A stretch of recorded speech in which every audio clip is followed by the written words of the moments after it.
အဲဒီနောက်နိုင်ငံတော်သမ္မတကဖက်ဒရယ်ပြည်ထောင်စုအစိုးရဘတ်ဂျက်တော်အစိမ့်မြင့်ပညာရေးဌာန JV ပလီခါနော့စီးပွားရေးတက္ကသိုလ်ရဲ့ဂုဏ်ထူးဆောင်ပေါမောက္ခဘွဲ့အပ်နှင်းမှုနဲ့ပတ်သက်ပြီးကျေးဇူးတင်စကားပြောကြားရမှာရုရှားဖက်ဒရေးရှင်းနိုင်ငံရဲ့ထင်ရှားကျော်ကြားလာတဲ့ပလီခါနော့စီးပွားရေးတက္ကသိုလ်မှမိမိအားပလီခါနော့ Russian University of Economics ဂုဏ်ထူးဆောင်ပေါမောက္ခဘွဲ့ကိုပေးအပ်ချီးမြှင့်တဲ့အတွက်အထူးပင်ဂုဏ်ယူဝမ်းမြောက်မိပါကြောင်းနဲ့လှလိုက်လဲလဲကျေးဇူးဥပက္ခရာတင်ရှိသည်ကိုဥစွာပြောကြားလိုကြောင်းပလီခါနော့တက္ကသိုလ်ကအခုလိုဂုဏ်ထူးဆောင်ပွဲတစ်စိတ်ကိုပေးအပ်ချီးမြှင့်ခြင်းဟာမိမိတဦးတည်းကိုဂုဏ်ပြုခြင်းဟာမဟုတ်ပဲမြန်မာနိုင်ငံနဲ့မြန်မာပြည်သူလူထုတစ်ခုလုံးကိုပါဂုဏ်ပြုခြင်းဖြစ်သည်ဟုမှတ်ယူပါကြောင်း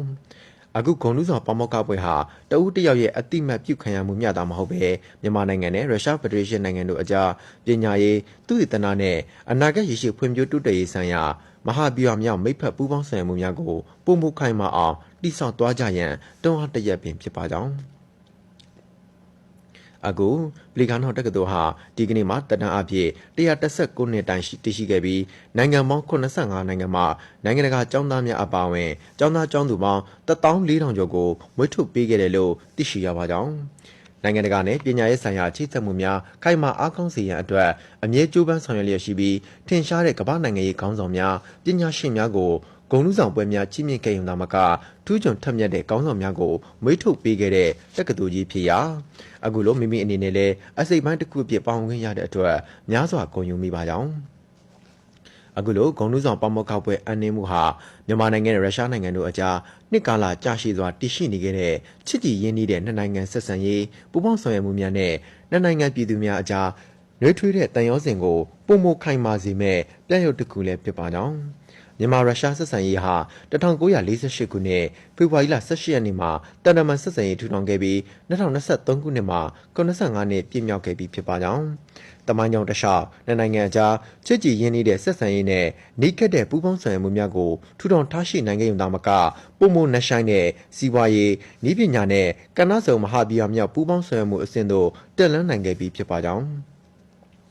အထူးသဖြင့်စီးပွားရေးကဏ္ဍစွမ်းအင်အာကာသနဲ့နျူကလ িয়ার နည်းပညာကိုငြိမ်းချမ်းတဲ့ရည်ရွယ်ချက်ဖြင့်အသုံးပြုရတို့မှာတိကျထင်ရှားတဲ့တိုးတက်မှုများကိုဖော်ဆောင်နိုင်ခဲ့ပါကြောင်းနိုင်ငံအကြားအပြန်လည်ခီးစဉ်များနဲ့ကဏ္ဍစုံပူးပေါင်းဆောင်ရွက်မှုဟာအရှိန်ဟုန်ဖြစ်တိုးမြင့်လျက်ရှိပြီးလွန်ခဲ့တဲ့9နှစ်တာကာလအတွင်းနိုင်ငံဆက်ဆံရေးနဲ့ပူးပေါင်းဆောင်ရွက်မှုများဟာပုံမနှဆိုင်ခိုင်မာလာကအမြင့်ဆုံးအဆင့်သို့ရောက်ရှိလာသည်ကိုနှစ်ချောင်းအားရစွာပြောကြားလိုကြောင်းမိမိကိုယ်တိုင်လည်းအခုရုရှားနိုင်ငံခီးစဉ်ဟာ14ကြိမ်မြောက်ဖြစ်ပါကြောင်း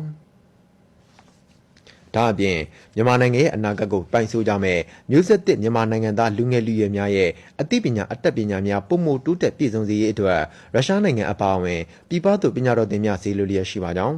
လွန်ခဲ့တဲ့နှစ်ပေါင်း25နှစ်ကာလအတွင်းရုရှားနိုင်ငံသို့မြန်မာပညာတော်သင်9000ကျော်ဈေးလွတ်တက်ရောက်စေခဲ့ကြောင်းရလဒ်အကျိုးဆက်အနေနဲ့မြန်မာနိုင်ငံဖွံ့ဖြိုးတိုးတက်ရေးမှာကဏ္ဍပေါင်းစုံမှာတိုးမြင့်ဆောင်ရွက်နိုင်ခဲ့တဲ့အတွက်အဆွေတော်တို့ရုရှားနိုင်ငံကိုအထူးပင်ကျေးဇူးတင်ရှိသည်ကိုပြောကြားလိုကြောင်းနိုင်ငံတစ်ခုဖွံ့ဖြိုးတိုးတက်မှုမှာသိပ္ပံနည်းပညာသာမကစီးပွားရေးပညာရှင်များသက်ဆိုင်ရာဘာသာအရက်လိုက်ကျွမ်းကျင်နားလည်သူများဥပဒေကျွမ်းကျင်နားလည်သူများအများအပြားလိုအပ်ပါကြောင်းဒါကြောင့်လွန်ခဲ့တဲ့၄နှစ်ကစပြီးမြန်မာနိုင်ငံမှာဝိဇ္ဇာသိပ္ပံပညာသင်တက္ကသိုလ်များအားလုံးမှာဝိဇ္ဇာဘွဲ့စီးပွားရေးဝိဇ္ဇာဘွဲ့ဥပဒေသင်တန်းများဖွင့်လှစ်ခြင်းထူးချွန်ကျောင်းသားပညာသင်စုများပေးအပ်ချီးမြှင့်ခြင်းများဖြင့်ဆောင်ရွက်နေပါကြောင်းမိတို့နိုင်ငံဟာဖွံ့ဖြိုးဆဲနိုင်ငံတစ်ခုဖြစ်ပါကြောင်းအရင်ကမူလတန်းပညာမသင်မနေရသတ်မှတ်သင်ကြားစီလျက်ရှိတော့လဲအခု KG+9 အလယ်တန်းပြီးသည့်အထိမသင်မနေရသတ်မှတ်ဆောင်ရွက်နေပါကြောင်းပညာရေးအသုံးစရိတ်များကိုလည်းနိုင်ငံဘဏ္ဍာငွေခွဲယူရာမှာ10%အထိသတ်မှတ်သုံးစွဲလျက်ရှိပါကြောင်းပညာရေးအားနည်းတဲ့ဒေသများအတွက်အထူးစီမံချက်များချမှတ်ပြီးပညာသင်ကြားနိုင်ရေးဆောင်ရွက်ပေးသွားမှာဖြစ်တဲ့ကဲ့သို့စက်မှုစိုက်ပျိုးမွေးမြူရေးထက်တန်းကျောင်းများကိုတိုးချဲ့ဖွင့်လှစ်ကပညာရေးဒီဂရီကောလိပ်များကိုဆရာအထက်ပညာတင်တက္ကသိုလ်အဖြစ်သို့အဆင့်မြင့်တင်နိုင်ရေးဆောင်ရွက်ခြင်းဖြင့်ပညာရေးကဏ္ဍကိုအထူးမြင့်တင်အားပေးဆောင်ရွက်နေပါကြောင်းမိမိတို့အစိုးရအနေနဲ့မြန်မာရုရှားနိုင်ငံအကြားပညာရေးဆိုင်ရာဖလှယ်မှုများသုတေသနပူးပေါင်းဆောင်ရွက်မှုများနဲ့ပညာတော်သင်ဈေးလွှင့်မှုများကဲ့သို့ပညာရေးပူးပေါင်းဆောင်ရွက်မှုများကိုအခုထက်ပိုမိုတိုးမြင့်ဆောင်ရွက်သွားလိုကြောင်းမြန်မာနိုင်ငံနဲ့ပြည်သူများအပေါ်ရုရှားဖက်ဒရေးရှင်းနိုင်ငံရဲ့အားပေးကူညီထောက်ခံမှုများနဲ့စိတ်အားထက်သန်စွာပူးပေါင်းဆောင်ရွက်မှုများအတွက်လည်းပြည်သူများကိုစားကျေးဇူးတင်ရှိသူကိုမိမိအနေနဲ့ပြောကြားလိုကြောင်းပ လီခါနော့စီးပွားရေးတက္ကသိုလ်အနေနဲ့မြန်မာနိုင်ငံရှိတက္ကသိုလ်များနဲ့ပူးပေါင်းဆောင်ရွက်ရမှာ၎င်းအခြားသောဖွံ့ဖြိုးရေးကဏ္ဍများမှာ၎င်းအရေးပါတဲ့အခန်းကဏ္ဍမှာပါဝင်ဆောင်ရွက်နိုင်မယ်လို့ယုံကြည်ပါကြောင်းပလီကာနော့ရုရှားစီးပွားရေးတက္ကသိုလ်ကအန်းနဲ့ဒီဂုဏ်ထူးဆောင်ပေါမောကပွဲကိုလည်းအထူးတန်ဖိုးထားသည်ကိုပြောကြားလိုကြောင်း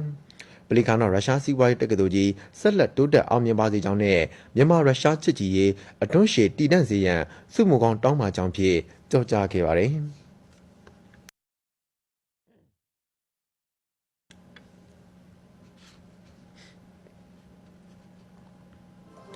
အဲဒီနောက်နိုင်ငံတော်သမ္မတက JV ပလီခါနော့စီးပွားရေးတက္ကသိုလ်ရဲ့တက္ကသိုလ်ဧည့်သည်တော်မှတ်တမ်းစာအုပ်မှာမှတ်တမ်းတင်လက်မှတ်ရေးထိုးပါတယ်။အဲဒီနောက်နိုင်ငံတော်သမ္မတထံ JV ပလီခါနော့စီးပွားရေးတက္ကသိုလ်ပါမောက္ခချုပ်ကဂုဏ်ထူးဆောင်ပါမောက္ခအဆောင်ရောင်ဆက်လွယ်အားတက်ဆင်ပေးခဲ့တယ်လို့သိရှိရပါတယ်ခင်ဗျာ။